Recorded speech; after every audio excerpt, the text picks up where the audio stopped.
It's the dream of millions of people, complete self-sufficiency, to grow all of their own food and never have to take a trip to the grocery store. But for most people, it's just that, a dream.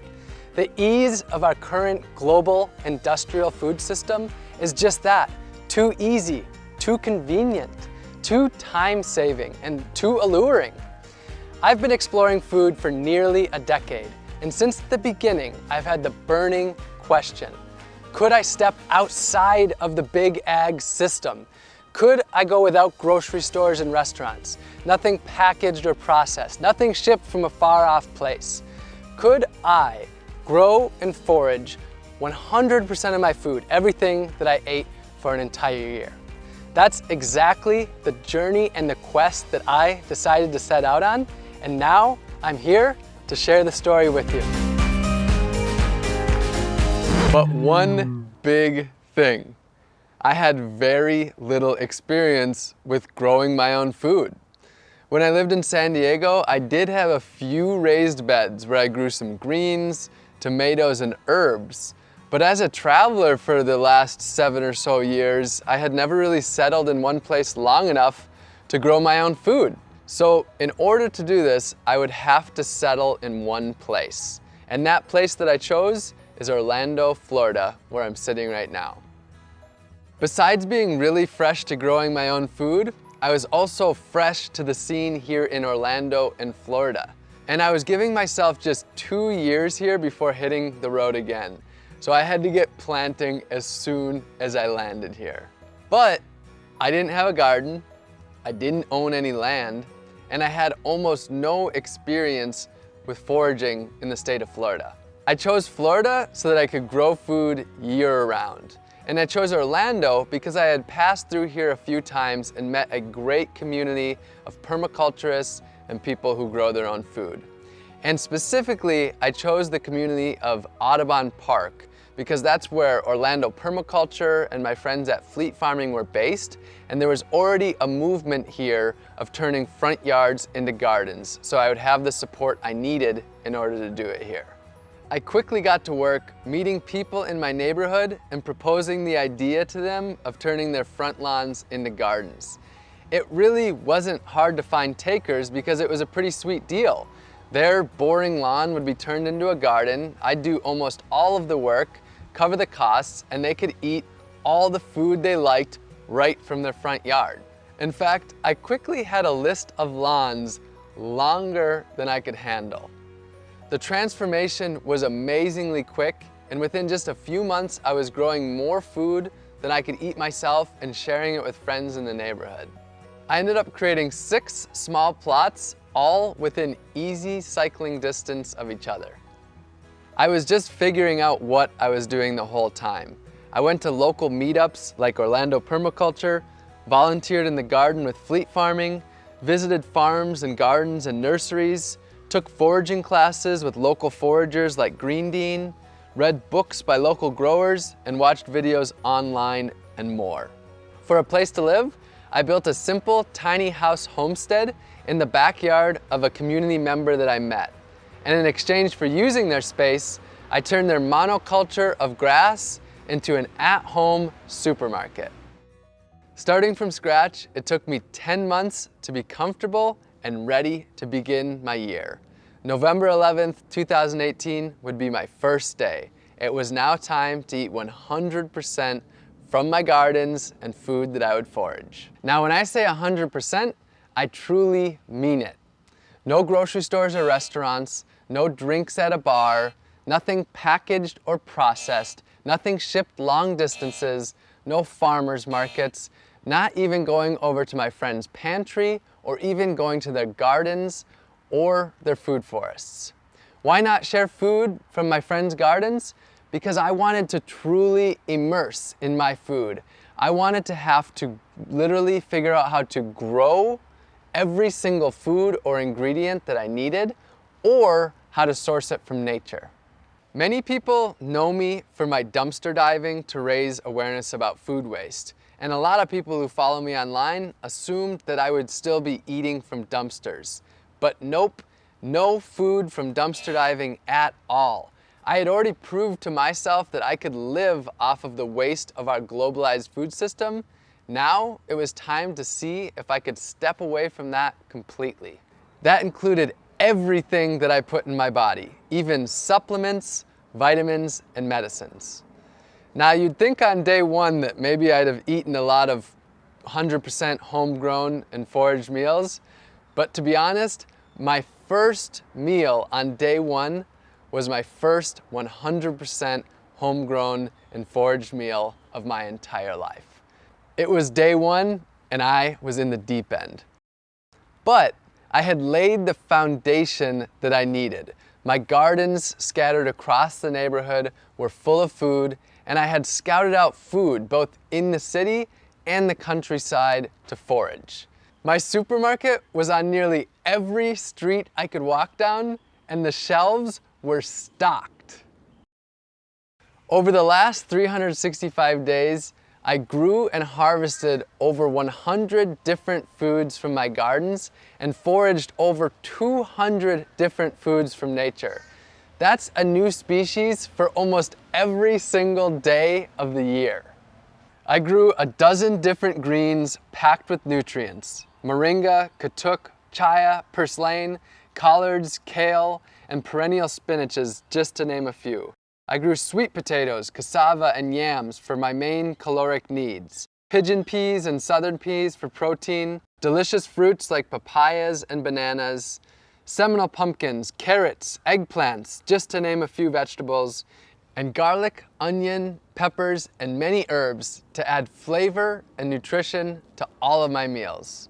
And I raised bees for honey to satisfy my sweet tooth, which, believe me, I do have quite the sweet tooth. All of the bees that I stewarded were rescued with my friend Dennis the Bee Guy from locations where people didn't want them living, such as in the side of their homes. I harvested giant wild yams from the woods, picked coconuts to make coconut milk, butter, and coconut curries, foraged from fruit trees in the wild, growing in public parks, and in the city with the bounty of fruit falling onto the sidewalks. And of course, wild bananas too. I caught fish from the oceans, lakes, and rivers, and even harvested deer that had been hit by cars during my visit to Wisconsin.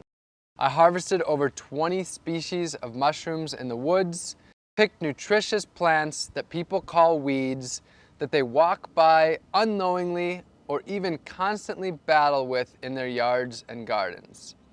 My caffeine came from the native Yaupon holly tree that I made a tea from, and I even harvested my own sea salt from the ocean by collecting the water, boiling it down in a pot until I was left with just the sea salt for my meals. I grew and foraged all of my own medicine and vitamins too. I grew fresh turmeric and ginger in my gardens, foraged elderberries from the wild. I harvested reishi mushrooms and herbal teas, and grew moringa, also known as the vitamin tree, to make an easy to travel with multivitamin powder. But most importantly, my food was my medicine. It's a different way of thinking for most people, but even the weeds that grow just outside of our doorstep are some of the most nutritionally and medicinally dense plants on Earth. For the last year, nature has been my garden, my pantry, and my pharmacy. With the seasons, my foods varied greatly. I cooked up dozens of different healthy meals, fermented foods like sauerkraut with my homegrown cabbage and herbs, and fermented delicious beverages like honey wine and ginger beer, and whipped up delicious desserts and ate the healthiest food of my entire life. This was food that I could feel truly good about eating. It was all local, all natural, and all organic. I made it through the entire year without using a single pesticide. Now sure, I had my problems with pests, like when the cucumber worms decided to attack my Seminole pumpkins. But when I was growing over 100 different foods, if the pests were attacking 4 or 5 of them, I still had 95 other foods that I could eat. Just as importantly though, I chose to grow the plants that thrive in this environment. When I started, I didn't walk down the aisles of the grocery store and ask which foods that I liked the most. Instead, I talked to local farmers and gardeners and my permaculturist friends and asked them what foods grow so ridiculously well and so ridiculously abundantly that I could hardly screw it up. And those are the plants that I chose to focus on, and that's one of the main things that got me through this year. This was without a doubt one of the most challenging things that I've ever done. A year is a really long time, and I had my highs and my lows. There were times when I felt my absolute best, and there were times when I just didn't know if I could go on. Generally, I did get enough food. My weight stayed the same about the entire time, so I did have enough calories, but there were times when I felt like I was really deficient, mostly in fat and protein. Those were the times when I found it really hard to want to keep going. And there was the social aspect. I was on my own a lot of the times, not able to join other people for their meals, and sort of isolated, not being able to go to restaurants or eat with friends and family.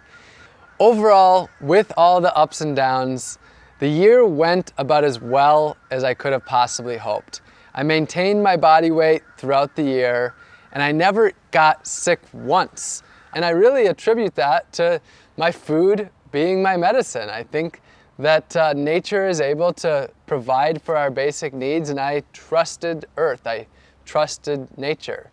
Now, I want to say though, that this project, it wasn't really about my health. It wasn't about a diet. And I don't believe that this is the diet for 7 billion people. I don't actually think there is one diet for the 7 billion people. I think we live on a diverse world where we have diverse cultures and people need to do things in a very different way. So I'm not trying to represent a diet for everyone or anything like that. This was just my own personal quest to see if I could step away from Big Ag, step away from what I see as a broken food system, and instead grow and forage 100% of my own food for an entire year. This project wasn't just about growing and foraging all of my own food though. It was about empowering others to grow their own food, to take back power from Big Ag, and ultimately to take back their health and grow their communities. So during this time, I started a few community initiatives. We built 15 gardens for the people, planted over 200 community fruit trees, and sent out over 5,000 free seed packs to help others grow their own organic, healthy food. And I taught dozens of free gardening classes in my gardens to the people in my community. I'll be honest though, I do have an agenda. I want you to question your food. Where did it come from? How was it grown? How did it get to you? And what was the impact that it had on the earth, other species, and the humans that grow that food? And if you don't like the answers that you find, I want to empower you to change them. The good news though is that you don't have to grow and forage all of your food. The solutions are there in your community. You can grow a little bit of your own food, maybe an herb garden on your windowsill, or some pots of tomatoes and basil on your balcony, or a raised bed in your front yard. And if you don't have any space at all, you can join a community garden. You can source your food locally and purchase from local farmers and gardeners. The farmers market is a great place to start. You can buy whole foods and cook more, rather than packaged processed foods that leave trash behind. And you can work with your community to make healthy foods for people in need, grow a garden for your elderly neighbor, or start a grassroots organization to harvest the fruit trees in your community to distribute it to others. And this doesn't need to be a lonely journey. For most of us, food is at the center of our lives, and we can do this together in our communities. My year is over, but my journey of food has just begun. A book is in the works, and 100% of my proceeds will be donated to organizations working on the food solutions. And I'll be here online sharing inspiration and education on how you can get involved in gaining food freedom.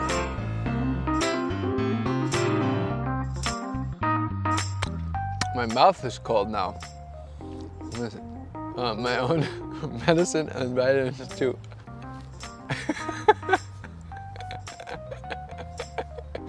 All right, make note of that.